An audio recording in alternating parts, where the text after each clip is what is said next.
nucleus. This is going to be very very very important, extremely important. So पहले तुमको कुछ अच्छी तरह से समझना है, ये कर रहे हो तो अच्छी तरह से करना, ठीक है? इसको अच्छी तरह से सिखाता हूँ मैं तुम लोगों को, अच्छी तरह से तुम लोग भी देखना, क्योंकि ये बहुत इंपॉर्टेंट है, बहुत ज्यादा, इधर भी 12th में भी हर जगह। और it's a very easy thing to understand, so please understand in a proper way. देखो न्यूक्लियस की अगर मैं बात करूंगा तो हाँ, पहली चीज तो ये है, देखो न्यूक्लियस का जो स्ट्रक्चर है ना वो डिस्टिंक्ट होता है इंटरफेस के टाइम पे, और उनमें बहुत सारी चीजें होती है। जैसे मैं अगर न्यूक्लियस की बात करूं तो बहुत सारी चीजें तुम देख सकते हो न्यूक्लियस में। You can see nuclear envelope,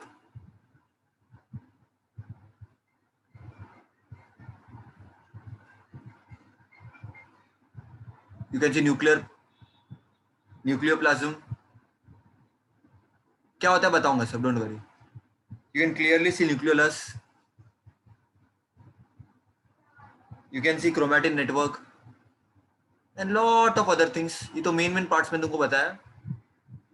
तो lot of things you can see in a nucleus. Now there lot of theories, lot of materials, अलग अलग चीजें तुम्हारी बुक में देके रखी है। It makes no sense unless and until you understand a diagram. In biology, diagram is something the most important part. So if we want to study this in a proper way, the very first step is to understand that there is a cell. Okay, the first step is to understand there is a cell.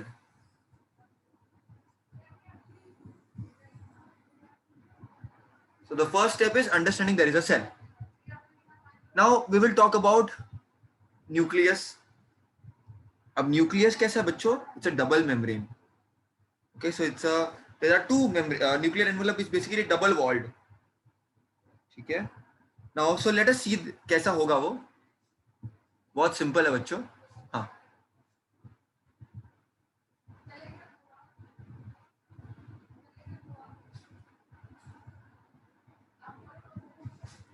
okay, so एक walled है and there is one more wall.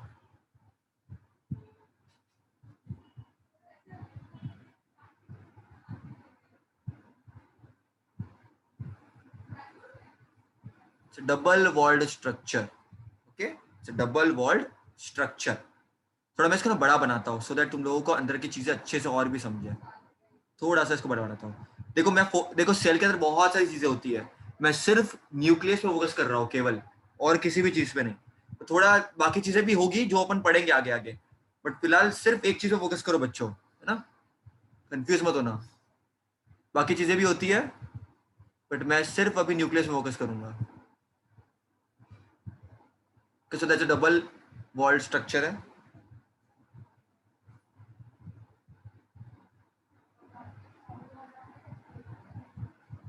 Okay, and if you see properly,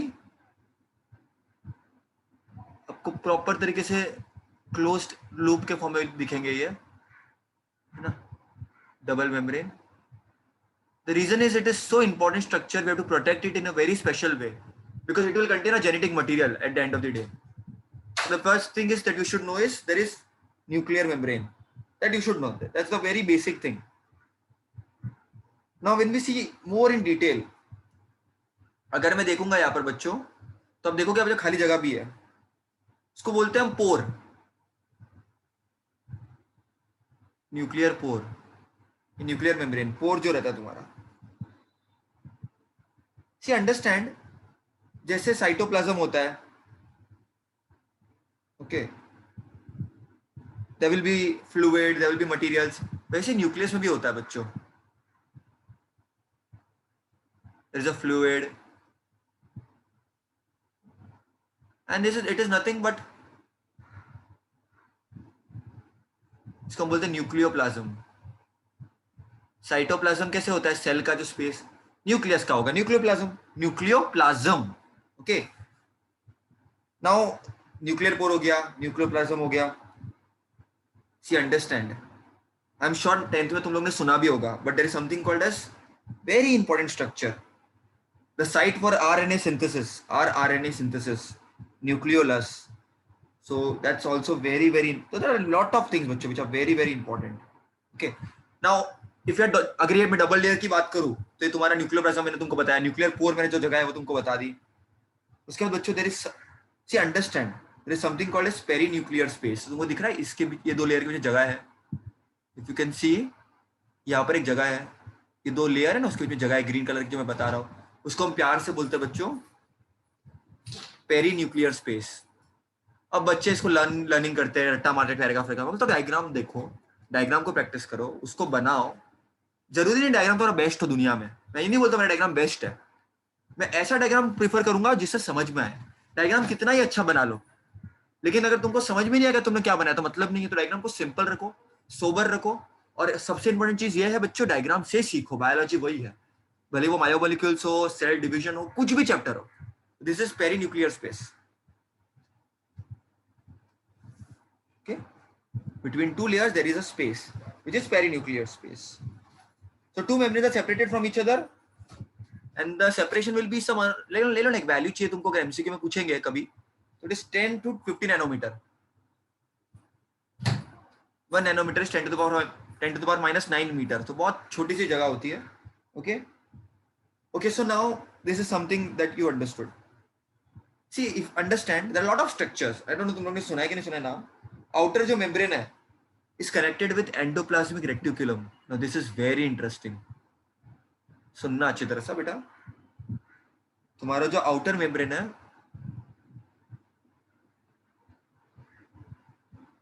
सुनना बच्चा everybody, मैं इधर बना देता हूँ चलो। ये आउटर मेम्ब्रेन जो है तुम्हारा,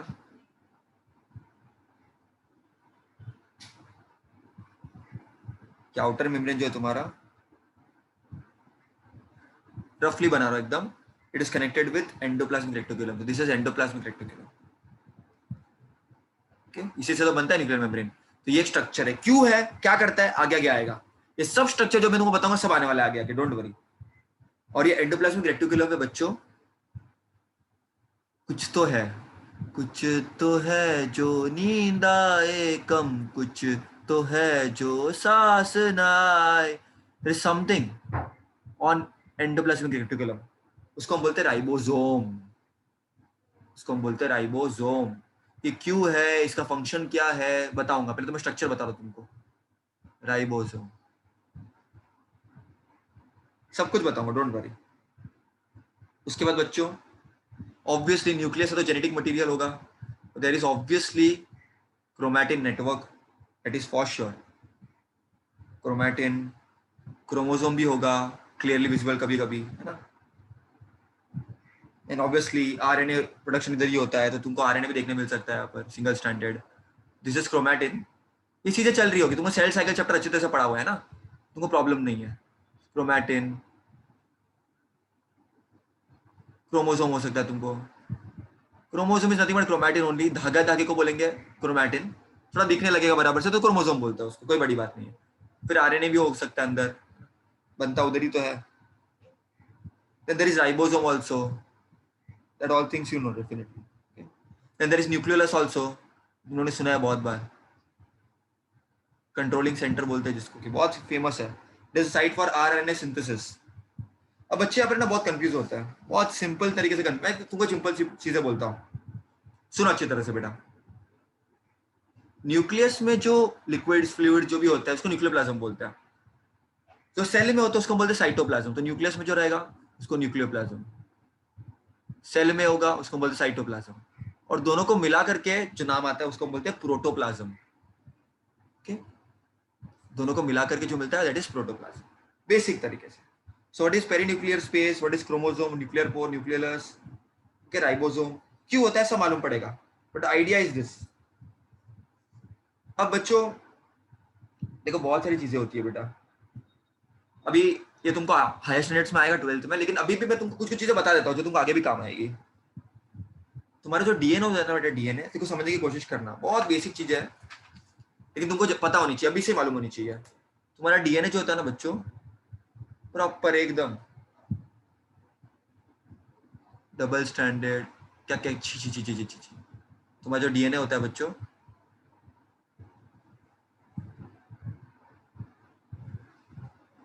प्यारा सा डबल स्टैंडर्ड स्ट्रक्चर जो होता है, ऐसे बना देता हूँ तो तुमको क्लियरली और अच्छे से दिखेगा। डबल स्टैंडर्ड जो स्ट्रक्चर तुमको दिखता है, तो यही है, it will be properly standard, कोई टेंशन वाली बात नहीं होती है ना, सिंगल स्टैंडर्ड स्ट्रक्चर, कोई टेंशन नहीं है ऐसे, है ना, कोई प्रॉब्लम ही नहीं है धागे की तरह। तो बच्चों होता क्या है, ये तो धागा धागा होता है ऑब्वियसली, जिसके अंदर जीन्स होगा, उसी को हम प्यार से बोलते हैं बच्चों क्रोमैटिन, क्रोमैटिन बोलते हैं। अब उनके ऊपर ना एक प्रोटीन होता है बेटा, अगर हुआ तो something called as histone protein, histone protein. हर एक सेल में बच्चों there is 2.2 meter of DNA in every cell. Now this is a very interesting figure. 2.2 meter in every cell. Okay बच्चों, in every cell. अब बच्चों ये मैं क्या बता रहा हूँ, डीएनए है, धागा धागा को क्रोमैटिन बोलते हैं, यही क्रोमैटिन तो क्रोमोसोम को बनाता है बच्चों, यही जो क्रोमैटिन है वही तो क्रोमोसोम को बनाता है, धागा धागा, ये धागा धागा क्या है, वही तो क्रोमोसोम है, ये तो धागा धागा क्रोमोसोम है। टूटा टूटा एक परिंदा ऐसे टूटा फिर जुड़ ना पाए, ये धागे धागे को ही तो क्रोमैटिन बोलता है, और यही सब मिल करके बना करके जमा हुआ कंडेंस क्रोमैटिन वही तो क्रोमोसोम बोलता है। तो क्रोमोसोम कुछ नहीं, धागा ही है बच्चों, उसके अंदर डीएनए होता है, जीन्स होता है, लेकिन बच्चे को समझता नहीं है क्रोमैटिन क्या होता है, क्रोमोसोम क्या होता है, हिस्टोन प्रोटीन कहां से आ गया, कुछ नहीं, बचका नहीं है, बहुत सी चीज है। ओके, और ये जो स्ट्रक्चर है ना बेटा, ये स्ट्रक्चर, ऐसे स्ट्रक्चर, उसी को हम बोलते हैं बच्चों न्यूक्लियोप्लाज्म, सॉरी न्यूक्लियोसोम्स। तो ये सब तुमको 12th में वापस आएंगे, अभी क्यों बता रहा हूँ, तब तुमको ऐसे कुछ बड़ा नहीं लगेगा, बहुत सिंपल सी बेसिक बात है। That nuclear layers, outer membrane, inner membrane, perinuclear space, है ना, बहुत सारी चीज है। सो अगर मैं बोलूं क्रोमैटिन, क्रोमैटिन मटेरियल में क्या क्या है, so there lot of things. अगर बेसिक तरीके से मैं बोलूं क्रोमैटिन मटेरियल, वो एक इट्स वेरी इंपॉर्टेंट पार्ट बच्चों, that is what is going to be transferred, right, that is something that is going to be transferred, nothing else. So understanding this and knowing it very clearly is very important. Everything has a reason in science. If I say there is a space here, this space has a meaning. आने जाने के लिए काम आता है, क्या आने जाने के लिए काम आता है, ये क्रोमैटिन नेटवर्क है तो क्यों है, ये जगह क्यों है। So all these things make sense. All these things make sense. All these things make sense. Now why do they make sense? I'll tell you. So nucleus contains, पहली बात तो बेसिक तरीके से समझना है इसको, रट्टा बाद में मारना बच्चों, ये बच्चे तुम समझ जाओ, ये तुम 12th तक कुछ बच्चे तो गंदी आदत लगा के बैठे। अब ये देखो, ये चीज है, डायग्राम है, दो डायग्राम है, इसको बनाना है, इसको प्रैक्टिस करना है, नोट्स बनाना है, going to be very simple. अब एक एक पैर का रट्टा मारोगे तो कभी जिंदगी में पढ़ाई नहीं होगी बेटा। तो अब ये तुमने समझ लिया, अब तुम ये समझो न्यूक्लियस में क्या होता है, there is genetic information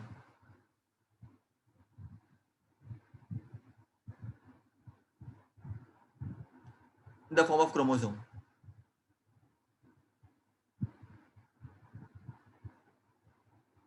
Okay, अब which are nothing but DNA molecules along with a protein known as histone protein.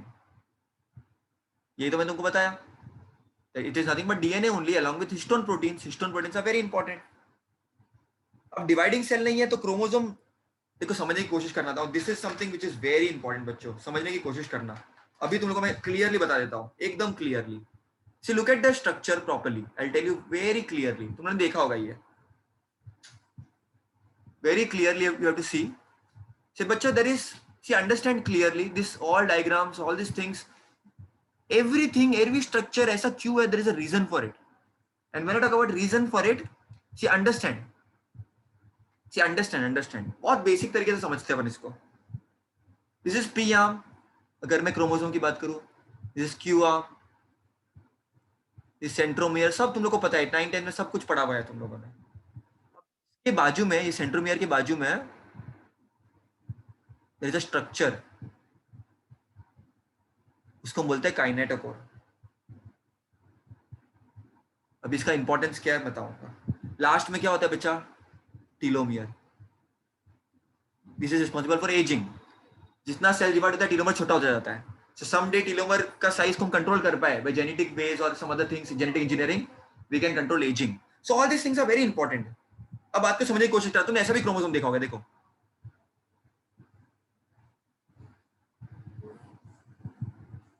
अब क्या डिफरेंस है दोनों में भी? अरे यार क्या हो गया, डिफरेंस क्या दोनों में? वेट अ सेकंड बच्चा, तो खराब क्यों बन रहा है यार ये? पीपीटी में नहीं अच्छे से होता है ड्राइंग, मोटा मोटा बनता है। अब दोनों में डिफरेंस क्या है बच्चों, है ना? डिफरेंस समझने की ट्राई करना। इधर भी सेम चीजें होगी, इधर भी सेंट्रोमियर होगा, इधर भी पी आर्म होगा, इधर भी क्यू आर्म होगा, इधर भी एक सेंट्रोमियर है, इधर भी एक सेंट्रोमियर है। बट ट्राई टू अंडरस्टैंड बच्चों, दोनों भी क्रोमोसोम ही है, लेकिन यहां पर देखो, अगर एक क्रोमोसोम एक ऐड कर दूं मैं, तो ऐसा कुछ बनेगा। अब मैं क्रोमोसोम ऐड क्यों करूंगा? देखो बेटा, तुमने सेल साइकिल में पढ़ा होगा, एक सेल दो सेल बनाती है। तो अगर एक ही होगा ऐसे, देखो एक ऐसा स्ट्रक्चर, एक ही स्ट्रक्चर है, समझने की ट्राई करना। अगर ऐसा ही स्ट्रक्चर है, तो क्या दूं इन दोनों को मैं? अगर ये ऐसा कुछ बनेगा तो इसको एक मिल जाएगा 46 क्रोमोसोम्स, इसको मिल जाएगा 46, है ना? अगर इसके पास 92 होगा तभी तो 46 46 देगा। तो इसीलिए इसको डिवाइड करना पड़ता है। तुमको याद है एस फेज में रेप्लिकेशन फेज होता है। If you remember the cell cycle, interphase था, एम फेज था, देयर वाज एस फेज में रेप्लिकेशन था। सेल डिवीजन चैप्टर पढ़ा होगा तुमने। तो रेप्लिकेशन फेज में क्या होता है, ये एक वापस एक और कॉपी बनाता है। क्यों बनाता है कॉपी? बंटवारा इक्वल करना है, बंटवारे को इक्वल करना है। So all this things are concepts बेटा। ये क्यों होता है? ये डीएनए डबल क्यों होता है माँ? आखिर ऐसा क्यों होता है माँ? माँ डीएनए डबल क्यों होता है माँ? क्योंकि बंटवारा करना है तो बराबर से करना है। क्योंकि एक सेल दो सेल बनाता है। माइटोसिस का डिवीजन जब होता है, जाइगोट फॉर्मेशन जब होता है, तो भेदभाव नहीं होना चाहिए बेटा, है ना? तो इसीलिए इसको रेप्लिकेट करना पड़ता है। इसीलिए स्ट्रक्चर इस तरह से तुमको दिखता है बच्चों। उसके बाद तुमको बताइए बेटा, है ना, अभी उसके बारे में मैं तुमको क्या बताऊं। अगर तुम सेल को देखोगे, है ना, अगर तुम लोग को याद है सेल साइकिल चैप्टर मैंने तो पढ़ाया था तुमको, लेकिन रिवाइज कर देता हूँ। There is something called as centrosome, there is something called as centrosome. उसके अंदर होते हैं बच्चों centriole, if you all remember. उनको याद नहीं है देख लो, परपेंडिकुलरली होता है ऐसे, बताया होगा तुमको मैंने। नहीं बताया होगा तो सुन लो अभी, क्योंकि वो चैप्टर का पार्ट नहीं था, ये चैप्टर का ही पार्ट था ये। तो there is centrosome, inside this there is centriole. ये परपेंडिकुलरली प्लेस्ड होता है दोनों। ये सेंट्रोसोम अंदर सेंट्रियोल है। अब बीच में तुम्हारे क्रोमोसोम होगा,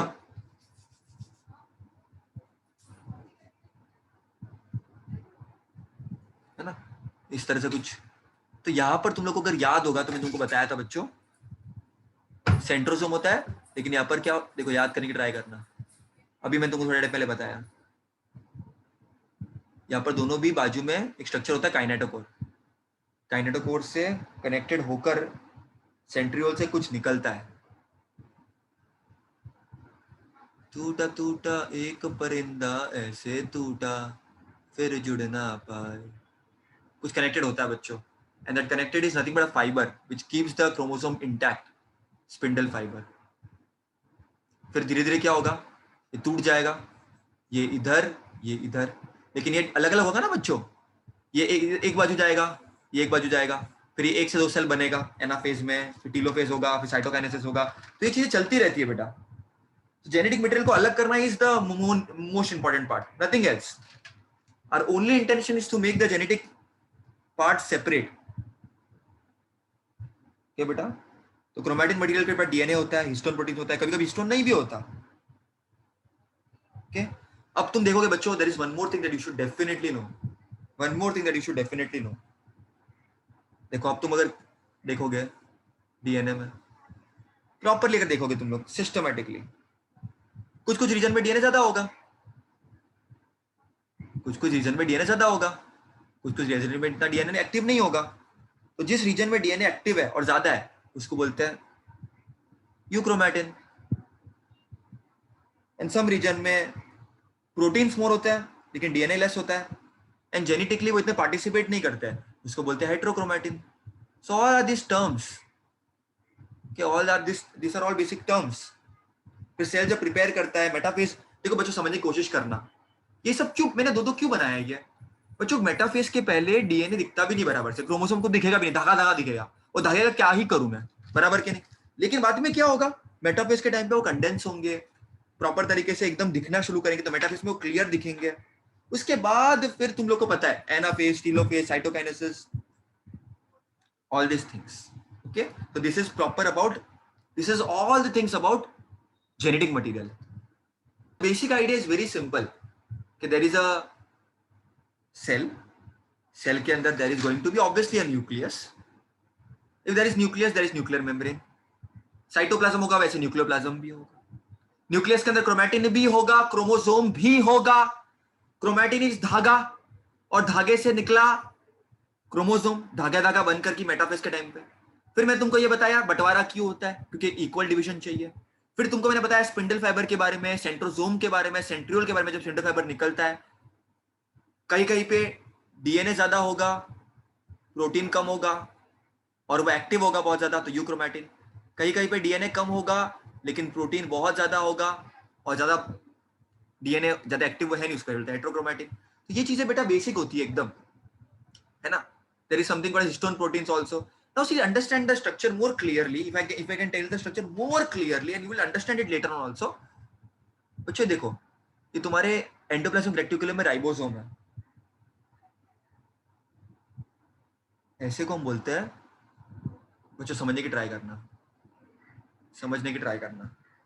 अगर अगर अगर एंडोप्लाज्मिक रेटिकुलम में राइबोसोम है, उसको हम बोलते हैं रफ एंडोप्लाज्मिक रेटिकुलम.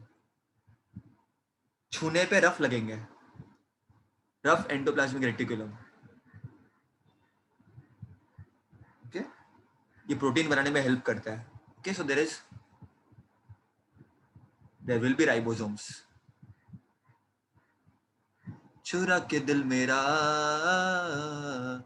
गोरिया चले. So endoplasmic reticulum में there is something called as ribosomes. It is ribosomes. And there will be some endoplasmic reticulum where there will be no ribosomes. उसको हम बोलते हैं smooth endoplasmic reticulum. No ribosomes. मतलब ये निकम्मे है, ये कोई काम नहीं करते? नहीं बच्चा, ऐसा नहीं है. हर एक का अलग काम होता है. यहाँ पर ये रफ है तो ये तुमको हेल्प करेगा इन प्रोटीन फॉर्मेशन, प्रोटीन बनाने में.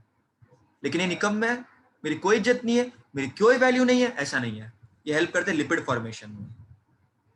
Okay, lipid formation. So depending upon structures, अगर एंडोप्लाज्मिक रेटिकुलम में राइबोसोम है, अब राइबोसोम क्या होता है, एंडोप्लाज्मिक रेटिकुलम क्या होता है, आगे और डिटेल में पढ़ेंगे ये क्या करता है बॉडी के लिए. लेकिन ये मुद्दा है, ठीक है. अब कहीं कहीं पे तो न्यूक्लियस ही नहीं होते बच्चों. तुम्हारे आरबीसीज ले लो, तुम्हारा आरबीसीज ले लो, अपन न्यूक्लियस ही नहीं है. There is no nucleus. फेंक देता है न्यूक्लियस को बाहर. क्यों फेंक देता है? क्योंकि जरूरत ही नहीं है ना. उसको हीमोग्लोबिन रखना है, खाली ऑक्सीजन का ट्रांसपोर्ट करना है, जरूरत ही नहीं है. कहीं कहीं पे बहुत सारे न्यूक्लियस होता है, तुम्हारे जो मसल्स होते हैं स्ट्राइटेड वगैरह, हजारों न्यूक्लियस होता है.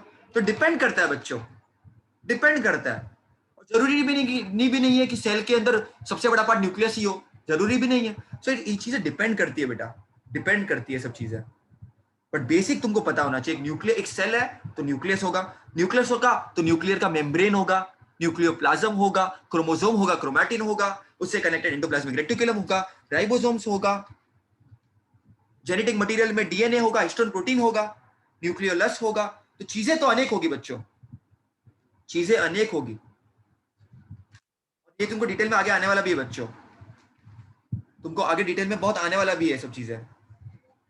Okay, so there is nuclear envelope, nucleolus, nucleoplasm को कैरियोलिम्फ भी बोलते हैं, है ना. न्यूक्लियोप्लाज्म को बोलते हैं, अभी एग्जाम में कभी पूछ लिया कैरियोलिम्फ क्या होता है, मालूम ही नहीं तुमको.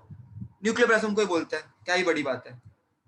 उसके अंदर क्या होता है अभी तुमको, चलो अभी एग्जाम में तुमको लिखना है और तुमको अगर शॉर्ट नोट प्रिपेयर करना है, तो न्यूक्लियोप्लाज्म के अंदर क्या क्या होता है बच्चों? There is nucleic acid, there is protein, है ना. नोट्स के लिए हेल्प करेगा तुमको. There are minerals, there are salts.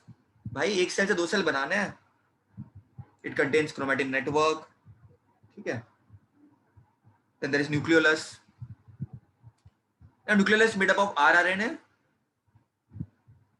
and ribosomal proteins.